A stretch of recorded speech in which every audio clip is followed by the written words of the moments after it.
I don't think he had head grease in his head anyway, but still, I hope you don't got head grease in your head the next fight. I'm not trying to hear none of that. I think he cut his head up. Okay. Yeah. Well, I mean, he could still wear grease on it, but maybe he needs... Either way, I'm not trying to hear that shit. I'm not trying to hear that. I'm not trying to hear none of that. Just know, meet me in the middle of the ring. Then we're going to see Steve out the ring. So, the boxing world just flipped on its head. We are fresh out of the Tank Davis versus Lamont Roach rematch press conference. And this was not just your regular face-off. This was a straight-up ambush. What started off as a standard media day quickly turned into a straight-up psychological chess match. And spoiler alert, Roach made the first move, and it was brutal. This was supposed to be Gervonta's moment, his big, undefeated champion energy, his I'm back to reclaim dominance arc, but Lamont Roach? Man flipped the entire narrative in just a few words. If you thought this rematch was going to be just another payday for Tank, think again.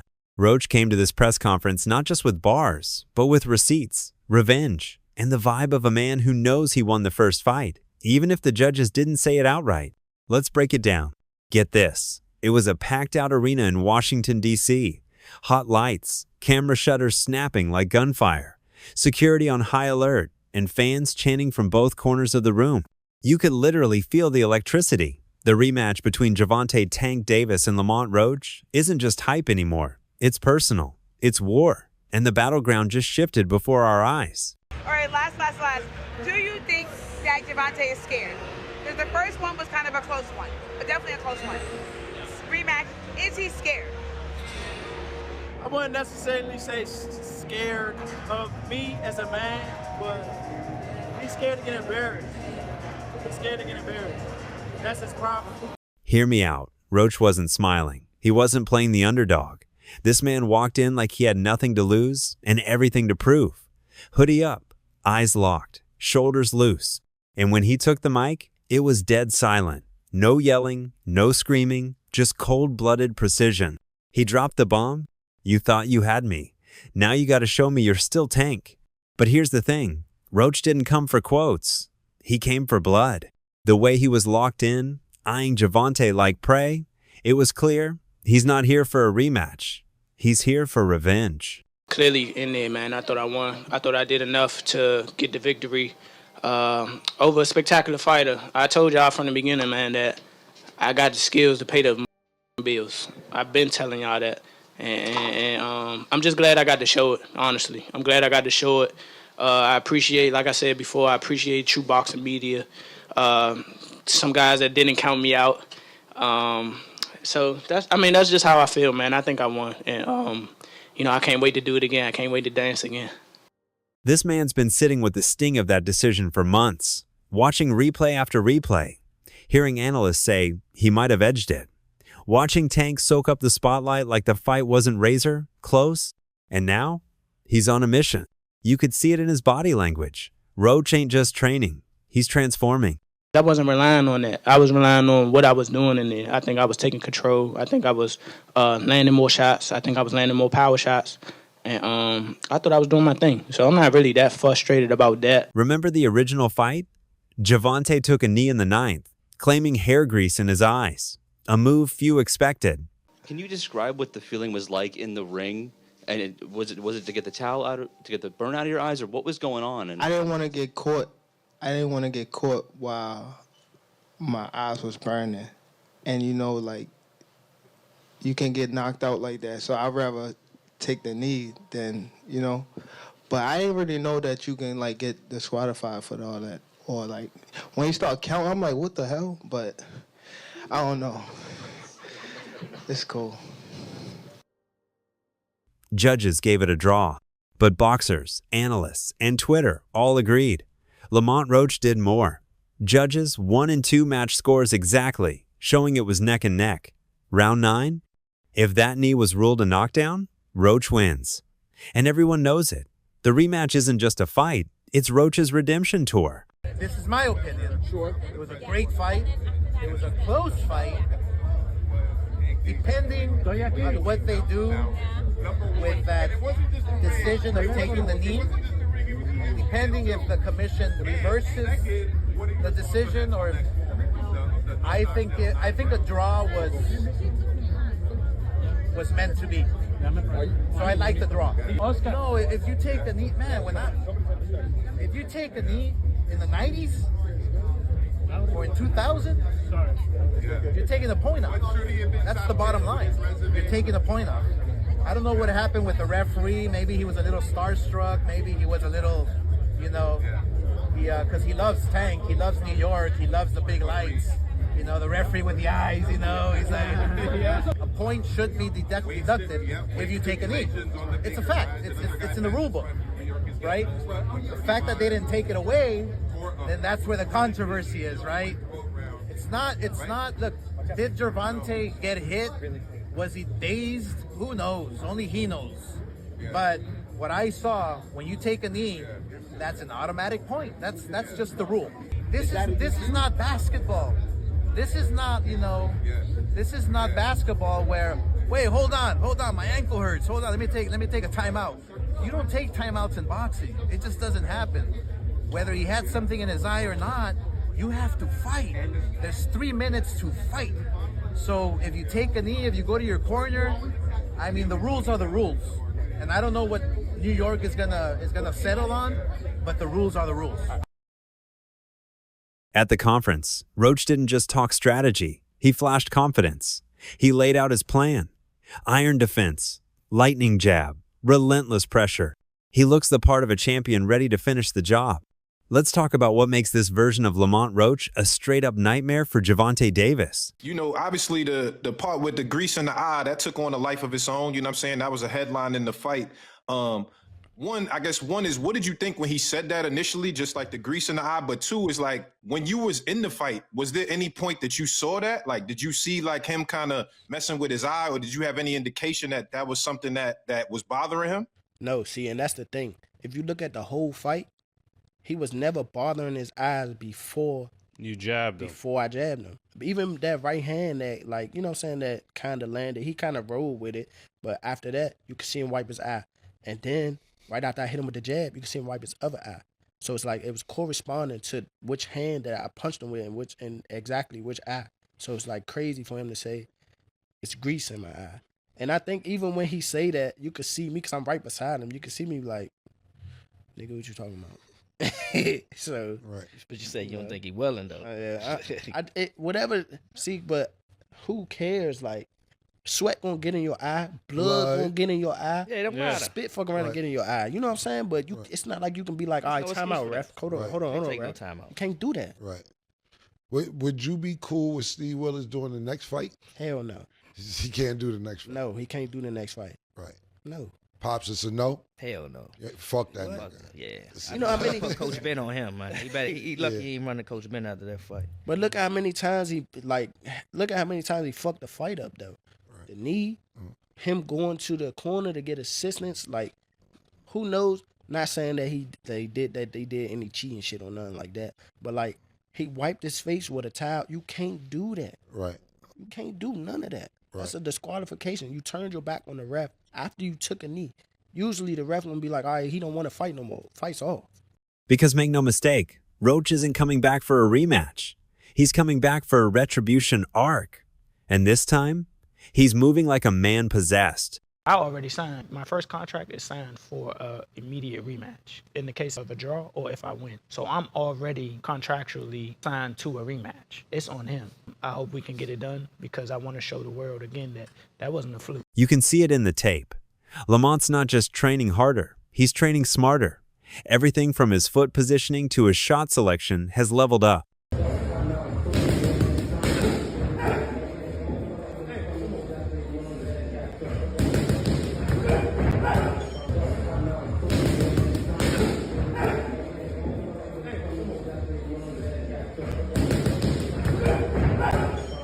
Live, only on DAZN, June 28th. Jake Paul versus Chavez Jr. Buy now at DAZN.com/boxing. In the first fight, he surprised everyone by neutralizing Tank's left hand, which is usually the kiss of death. I could have stopped him. It's me. Definitely my fault. It's all right. You know what I mean? You live and you learn. I definitely could have. That was on me too. That was on me for sure. because I ain't pick it up when I supposed to pick it up. And I could have definitely did more. Definitely did more. Just a lot going on. But again, it was myself, you know. But you gotta go to the gym and, you know, get back to the drawing board and, you know, train a little harder. Roach kept a high, tight guard, used feints to freeze Tank mid-combo, and worked angles so clean they looked like geometry class in real time. He wasn't just surviving, he was outboxing the boogeyman. His lead hand control in that fight? Nasty. He was constantly touching Tank's glove, disrupting rhythm, keeping the distance exactly where he wanted it. And that check hook off the pivot? Thing of beauty. Every time Gervonta tried to close the gap and load up, Lamont spun off and made him reset.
And now, Roach has made it his mission to build off that foundation and take it to a whole new level.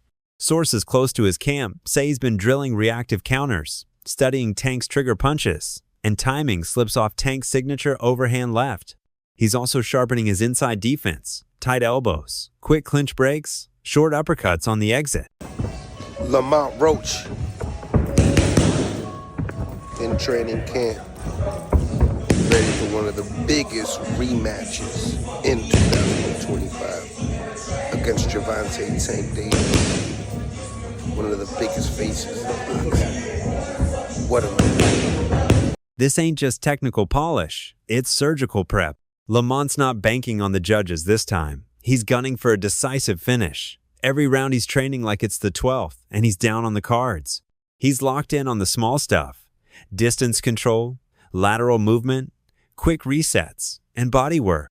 And he's mixing in deceptive rhythm, switching tempos mid-combo to mess with Gervonta's counter timing. Now let's flip the script and talk about Tank Davis. Because if we're being real, Tank is not treating this rematch with Lamont Roach like it's life or death. In fact, it's starting to look like he's already mentally checked out of this whole chapter. You got good skills. That's why he's here. I think he's 25-0 with 10 knockouts. So I think he's a A+ fighter, I would say. Why? Because Tank's already booked a fight with Jake Paul for November. Yeah, I mean, I'll be down. Let's run it. I'll be super, super down. I don't know if Gervonta needs Jake Paul. Let's be clear, right? Is there a height limit in boxing? Yeah, you heard that right. Tank versus Jake Paul. Not exactly the matchup boxing purists were begging for. But hey, clout is clout, and the bag is calling. And fans are starting to connect the dots. They're saying what nobody else wants to say out loud. Tank might be trying to dodge this Lamont rematch energy. Think about it. Roach exposed Tank in the first fight. Not just physically, but strategically, mentally, stylistically. Gervonta didn't look like the destroyer we've seen in past fights. He looked confused, like someone finally cracked the Tank code. I think the hardest punch I ever faced. No. And I ain't shitting on him or nothing like that. He can punch. But Jonathan Okendo, he's from Puerto Rico. Bro, he got bricks in his hands, bro. I lie to you not. He punch hard. I ain't gonna lie. He a hard-headed motherfucker. And instead of running it back with vengeance in his eyes, Tank's pulling a Floyd 2.0, grabbing that exhibition money, chasing viral views, and dipping into the influencer boxing world. It's not about legacy. It's about lifestyle. Let's be honest here. Jake Paul and Tank Davis are not in the same class. Not even close. Tank is faster, sharper, meaner, and 1,000 times more skilled. This isn't a fight. It's a glorified cash grab. And fans are not buying the act. Reddit, Twitter, even ESPN comment sections are lighting up with theories. Some say Tank's scared. Some say his confidence is cracked. Some think he knows Lamont is the real threat, and Jake is just the easy way out. If you do fight, what weight would it be at? 195. Oh, wow. So he would go all the way from 40 to 95? Yeah, I mean, it would be an exhibition. Okay. But, and so what does that mean? Is that 3-minute rounds? Yeah, 10 3-minute rounds. And when you say exhibition, like, what are the restrictions on that? No restrictions, just the fact that like we couldn't actually get it professionally sanctioned. Okay. Is that still of interest to you? Like if he wins the rematch and you beat Julio, is that of great interest to you later this year? For sure. Like I said, big events. And, you know, when we had announcement videos filmed for Canelo and for Gervonta, like both filmed and fully edited. And my team went into the streets to ask people what they thought of me versus Gervonta. Every single person was like, Gervonta would kill Jake. He's going to die, all of this stuff. And so just proving people wrong and changing the narrative and showing people that I'm a better boxer than all of these so-called pound for pound is just fun for me. Whatever the truth is, the energy is different. Tank ain't training like he's got a storm coming. He's training like he's got a yacht waiting. And if he walks into this rematch, half focused, still thinking about that Jake bag, he might just get humbled. Now, this rematch? It's not just a sequel, it's the main event, the revenge tour, the career definer. And it's got way more weight than their first fight. Because after everything that's gone down since that controversial decision, the stakes are sky high now. I think it's dangerous for him to go back in there and fight Lamont. I think Lamont is a hell of a fighter. I can see that going left. So he better be on his A game. Let's not sugarcoat it. Almost every boxing pundit, analyst, and ex-pro said Lamont Roach won that first fight. They watched the tape, broke down the CompuBox numbers, analyzed the rounds, and still came to the same conclusion. Roach was the sharper technician, the better ring general, and the more consistent threat throughout the bout. Tank did that, so I know the got in his eye, but they should have countered it. They would have countered it, it would have went to Lamont Roach. What I didn't like about Tank, he was gassing up Lamont Roach way too much, and he was already talking about like retiring. He seemed a little distracted, didn't he, in the fight? That wasn't the same Gervonta Davis we're really used to seeing. It just lets you know how corrupt like these governing bodies are, bro. If that dude took a knee, not only did he take a knee, he's like, hold on real quick. Let me get this out of my eye. How is that not a point? Like, you know, funny thing, bro, that's why I cut my braids off. I had braids, and I had the same thing. I went through the same when I fought Andre, that shit was burning my eyes, so I cut that off. But Tank? Tank wasn't trying to hear it, and neither were the judges, apparently. It was a good night for the sport. Didn't get what the decision I want, but we didn't get a loss either, so I felt like I won it, you know, the last couple rounds, so it's cool. Lamont is a great fighter. Hopefully I could get that rematch, because I know what I can do in a fight, but it's cool. Tank, how much does it hurt to have the draw on your record now? And do you think it's going to stand as some sort of like renewed motivation for you, like the guys were saying, you know, as you proceed through these next couple fights? Yeah, it just put, you know, food to the fire and things like that, fuel to the fire, but it's cool. It's cool. The draw is okay. It's all right. You know what I mean? You live and you learn. I definitely could have. That was on me, too. That was on me for sure. Because I ain't pick it up when I supposed to pick it up. And I could have definitely did more. Definitely did more. Majority draw? That felt more like majority robbery. Fans were stunned. The reaction online was insane. Twitter was in flames, YouTube comments were calling it a heist, and boxing forums? Oh, they declared war. Cards. Judge at the ringside, Eric Marlinski scores it on 115 to 113 in favor of Gervonta Davis.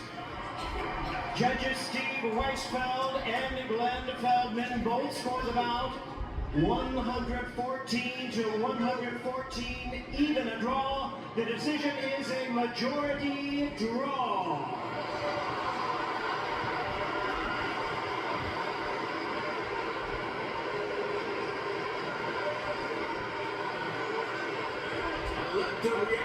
So now, this rematch isn't just about settling the score, it's about respect.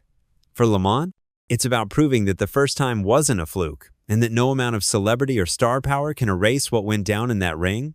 For Tank, it's about silencing the noise, shutting up the critics, and reminding the world why he's still the face of boxing.